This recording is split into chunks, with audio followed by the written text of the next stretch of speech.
ધાનેરા શહેરના છેલ્લા 25 વર્ષથી ભારત માતા પૂજન સમિતિ દ્વારા ભારત 26 જાન્યુઆરીના દિવસે માતા પૂજનના કાર્યક્રમોનું આયોજન કરવામાં આવે છે।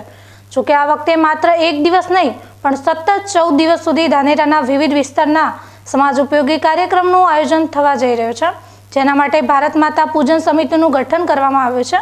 આગામી 12 જાન્યુઆરી સ્વામી વિવેકાનંદના જન્મદિવસથી વિવિધ કાર્યક્રમની શરૂઆત કરવામાં આવશે, જેમાં પર્યાવરણ સાથે ધાનેરા શહેરના સફાઈનું અભિયાન, ગોદાન એકત્રિત કરવાનું આયોજન સાથે તૂટતા પરિવારો અટકે તેવા વિષય સાથેનું આયોજન ધાનેરા શહેરના 76 જેટલા વિસ્તારોમાં થયા તે માટે આયોજન કરવામાં આવ્યું છે।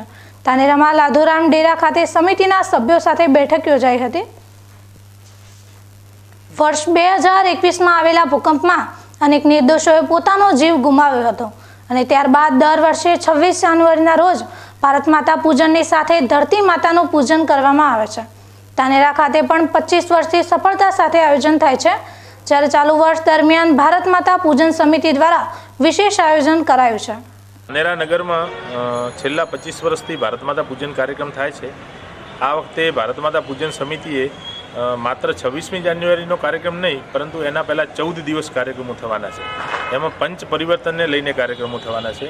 સ્વચ્છતા અભિયાન છે, સામાજિક સમરસતા છે, કુટુંબ પ્રબોધન છે, પર્યાવરણ છે, સ્વનું જાગરણ છે, નાગરિક કર્તવ્ય છે।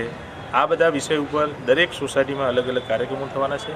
સમગ્ર કાર્યક્રમ 15 દિવસ ચાલવાનો છે અને નગરના જે આગેવાનો છે એ લોકોની એક સમિતિ બની છે। એ સમિતિની બેઠક થઈ છે અને એ બેઠકમાં ખૂબ સરસ આયોજન થયું છે। અધ્યક્ષ ઉપાધ્યક્ષની પણ વરણી કરવામાં આવી છે। કેટલી જગ્યાએ કેટલા લોકો જોડાશે? અત્યારે આખા નગરમાં 76 ગઢ છે।